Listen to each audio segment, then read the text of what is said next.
লাহৰীঘাটত এনচিৰ প্ৰাক্তন মুখ্যমন্ত্ৰী তৰুণ গগৈৰ আত্মাৰ সদ্গতি কামনাৰ্থে বন্তি প্ৰজ্বলন তথা শ্ৰদ্ধাঞ্জলি অনুষ্ঠান অনুষ্ঠিত কৰা হৈছে।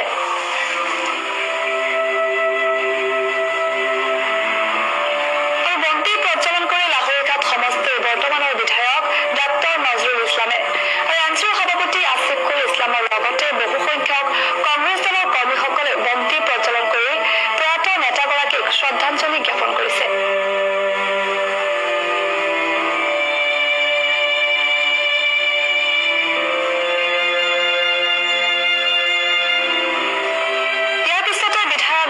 নজৰুল ইছলামে কয় যে বিগত 50 বছৰৰ তুলনাত প্ৰয়াত মুখ্যমন্ত্ৰী তৰুণ গগৈদেৱৰ 15 বছৰীয়া শাসনকালত আধুনিক অসমগঢ়ী তুলনাৰ ছবি বৰ্তমানো বিৰাজমান আৰু প্ৰয়াত মুখ্যমন্ত্ৰীৰ বিয়োগত কংগ্ৰেছ দলৰ এক অপূৰণীয় ক্ষতি হৈছে বুলি বিধায়কগৰাকীয়ে মত প্ৰকাশ কৰিছে।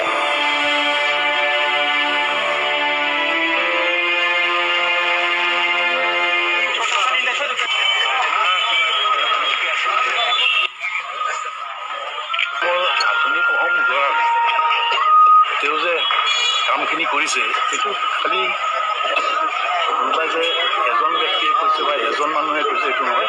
আজি প্ৰত্যেকজন মানুহে এই কথা স্বীকাৰ কৰিছে যে আধুনিক অসম তৰুণত তেওঁ প্ৰথম স্থান কৰিছে আৰু তেওঁ আধুনিক অসম কৰিছে আৰু তেওঁ 15 বছৰ কালত অসমত যিমানখিনি উন্নয়ন হৈছে আগৰ 50 বছৰ পিছতে ইমানখিনি উন্নয়ন হোৱা নাছিল।